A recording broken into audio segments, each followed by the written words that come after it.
Anthony Hartwig here with a Waterloo volleyball player profile. We're joined by one of their great seniors, and Izzy McKenna. Izzy, thank you so much for coming on and talking to us today. Yes, you're welcome. So, as we talk about your senior year, let's start with the emotions that senior year can bring. What are some of the things going through your head as you realize the games are shortening up, and this is your last ride as a Waterloo volleyball player? Um, well, it's obviously very sad. I've only been playing the sport for 3 years though. So I don't have that big connection that most people have, but even with 3 years, you build a lot of connection and a lot of love for that sport and who I play with. So I'm a little excited to have free time. Overall, pretty sad for it to be my last game. I feel like the connection that you have the most probably is with your fellow seniors, and you've been playing with them since you started. What's it mean to you to kind of go through this with them and to be able to have one last ride with the girls beside you? I think it's just more so of a bonding moment. We're all very emotional at this time, obviously. So we've just honestly, that's all we've been talking about doing, hanging out. It's all just volleyball, volleyball, volleyball. Um, I think it's just bringing us closer and we're seeing like the true emotional side of one another, in all honesty. But yeah. When you were going into this season, what were some things that you told yourself like, yeah, I want to treasure this. I want to not take this for granted. I want to make sure that I soak in every moment of this. I think more so it was just like, even if I win or I lose, at least I'm on the court. Um, we've obviously lost a couple games this season, but even with that, we've still made like bus rides enjoyable. We've still made the time after the game enjoyable, and just not being too hard on myself or the team as a whole, because I mean, it's my last year. I might as well treasure it as much as I can. Win or lose, the effort you guys put on the court has never been the issue at Waterloo. Talk about what it's like to kind of always have that drive and motivation every time you go out on the floor. Um, I feel, I mean, I get in my head a lot, but as a team, we're very good positively. Like, no matter what we've lost in the past, or if it's like our second time in the league and we know we've lost to a school, we still always go in it and we're like, we're gonna win this game. We're gonna be a big old winner and everything. And we honestly just always have high hopes, and we always like don't talk negatively. We don't say we're gonna lose. And we're honestly just positive on the court, even if we're down a couple points, if we're down 2 sets, it's just still like keep pushing, like we're gonna win, we're gonna win. As a senior, it's your job to kind of build the building blocks of this program so that they'll be in good spirits when you graduate. What are some things you're doing for the younger girls, that the leaders of the future, that you think will help them succeed next year and the year after that? Obviously at practice and games, it's just cheering them on. Obviously they're newer to the court, so they make more mistakes. So it's just being there for them and telling them to like brush it off. Like, it's fine. We all make before. And I also think on another level, it's trying to like talk to them even outside of volleyball, like get to know them closer for what they truly are, who they are, like what they do, and what their problems are. So that way, like they don't bring it onto the court, or if they have like like a high positive attitude when they walk onto the court as well. Who are some of those younger girls that you think you've taken under your wing a little bit, and when they have their success and their moment in the next couple of years, you're going to be a little bit more proud because you know that you helped them along their journey? Um, I have my one middle, Brooke Hart. She's one of our freshmen. With her being a middle and me being a middle, I think I find like kind of just grown closer to her since she's my position, obviously, and then training her to do what like she needs to do properly. And I think she is gonna have a big future coming for her. She picked up very fast, and she's probably one of our best players who has like a positive attitude, whether she's on the bench, on the court, at practice, not at practice. You said earlier that you're newer to the sport than most, only playing it for 3 years now. What got you on the floor? What was the selling point to kind of get you there 3 years ago? Um, Well, I used to do gymnastics for 8 years prior to volleyball, and I had to quit that for some injury problems. And I came to Waterloo, which was a new school for me freshman year. and I was going to join freshman year, but I was a little too late for the cutoff. And honestly, like I said, just growing close with the seniors I'm with now, Delaney Miller and Brylan Eddy, they honestly just kept pushing me. They were like, just do it, just do it. Like, what do you have to lose? Like, it will be fun. Like, at least you're doing something, and maybe you'll even enjoy it. Are there any parts of your gymnastics career you think help you become a really good volleyball player? Um, I think just the teammate aspect too. I think just because I was in a club team, obviously, and we had like 20 girls that practice a day, and we had obviously higher ups, and we had like girls who were like just starting. So it was a good like diverse group, and I feel like that adds into volleyball too, having like a senior to freshman group as well.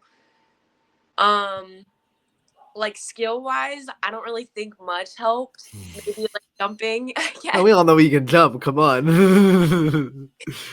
That's um, you talked about role models and the connection you have with your fellow seniors. Who are some people that inspire you to be better every day, and they give you advice and help you kind of get through the hard times that I'm sure come with being a high school volleyball player? um like I said, my like support for all of that. I've came to them for like all my problems, all my questions. Obviously, they've been playing the sport longer, so I've always just kind of looked up to them in that aspect.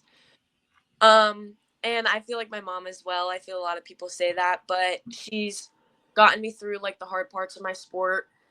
Um, and I've almost quit a couple times, but she's been the reason I've also kept going, and she's made me keep going, and I'm happy that she's pushed me and forced me. What do you think is the biggest form of advice that you've ever gotten from your role models? What are some things that have really stuck with you that they've told you, or advices that they've given you? I think it's the honestly the you have nothing to lose because you really don't. Like even if you do lose a game or even if you don't play that sport, like why wouldn't you? Like at least you're still getting the fun, you're still doing something, you're still getting that enjoyment, and you feel honestly even with a loss or if you don't do something, you feel like happy inside and positive because you feel proud of yourself for actually getting up and you feel proud of yourself for what you do during that game and you're just overall happy, I feel.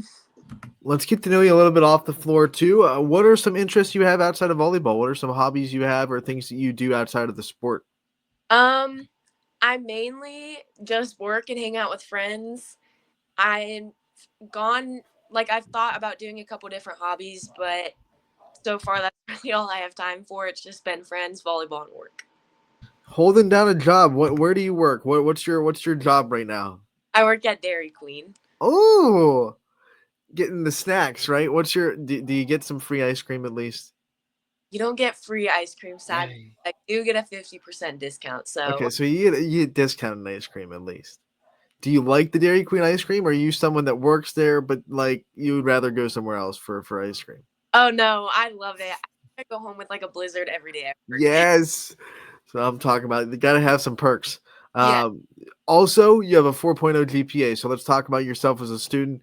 What has been some of the keys in being able to keep those grades where they are and to be able to put yourself in this situation where you can really go anywhere that you want to go for college? Um I think it's just being smart with your time. Obviously, we have to be at the school pretty early for games and practice, but usually on practice day, I go straight to work after, so I don't do a lot of schoolwork on those days.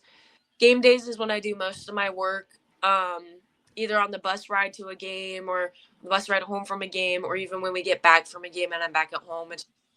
It's just what you kind of have to do. You kind of just have to get it done no matter the time. To be an athlete and have a 4.0 GPA, you have to be organized. Was that something you've always been, or do you think when high school hit, you kind of learned how to be organized?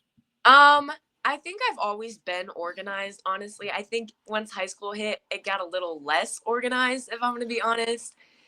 Um, but I think that's just because of the stress and the chaos going into everything and running around and going 1,000 different places.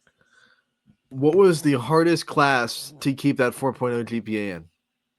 So I'm actually at a career center. So I go for medical assisting, and that's definitely my class. It's a lot of work and a lot of like memorization and stuff like that. So caused a lot On of well. on the flip side, what class kind of came the most natural to you that you think was the one that like you didn't have to work as hard to get a good grade because it was just one that it was pretty easy. Definitely math class. I took a year of advanced math like ever since like 6th grade, and now I'm just taking like a filler in class pretty much. That way, I just have something to do. Math always just came easy for me, and that's I've been grateful for that because a lot of people I know or a lot of my friends they don't understand math whatsoever, and we honestly do get a lot of work in math too. I feel, but with it coming easy, it's just is what it is. How many people do you have to tutor in math? Because there are a lot of people that are jealous right now that you just said that math comes easy to you because it's not easy. So how many people are you like? I'll help you out with some math homework. I'll get you there. Um, Definitely a good old handful. Mainly all my friends. Like it's always just questions about homework or like just what the questions are. I'm like, yeah, I'll just give that I to you. got you. Yeah. I got you. Future plans. What are some things you want to do after high school? I plan to go straight to college after high school. I'm looking to pursue my nursing career, and the goal is to get my RN, hopefully at a college around here, more than likely Kent State. And I was going to possibly move out of state depending on money and timing. But if not, I'm going to go back and get my BSN to become a nurse practitioner and then move out of state and hopefully find a job somewhere out there. And whatever, like you're just like, hey, get me out of Ohio. Where do you want to go? Do you have like a dream state that you'd like to live in? Probably Colorado or Utah. I've always thought they've like been one of the prettiest states, and the mountains and everything just makes it untoppable. All right, well, it won't be the cold that you'll be missing from Ohio because you're Now, still gonna get it in Colorado or Utah. I, So that's for sure. What yeah. got you into wanting to become a nurse and go down that career path? Um, Honestly, I have a lot of family members in the nursing career, and I think it used to be always I wanted to be a veterinarian, and I think I just grew away from that because I don't think I could deal with animals all day. But I think just more so dealing with people. I honestly don't mind people at all. I love like the feeling of helping somebody and like seeing somebody's face light up when you like get good news or you help them out. And I think that honestly even pushed me more. And then obviously, like I said, hearing all the good things my family had said about it, the good and the bad, but it's just something I've always wanted to do since like 10. Izzy McKenna, one of the few people that might actually enjoy being around people more than animals all day. There you go. We all have to have those kind of people in society, and Izzy is just definitely going to be that person. Because give me a dog anytime, right? When you think about the people in your life that kind of have been your rocks, your support, um, your driving force, I want to give you the time to give them shout outs and thank yous before you go. So as much time as you want to kind of shout out the people in your life that mean the most to you, that have always supported you throughout your career. Um, I just like I said, I'd like to thank my mom probably for everything, and she's been my number one for this whole sport. And then I want to thank my two teammate seniors, Brylan Eddy and Delaney Miller, as well. They've been my friends since freshman year, since I walked into this school, and they've been the whole reason I've been on the court and kept staying on the court. And those are my main three, honestly. Izzy, we want to thank you so much for coming on, talking to us about your senior year. We wish you the best of luck the rest of the way. We hope it goes as far as it possibly can, and we will talk to you again real soon. All right, thank you so much.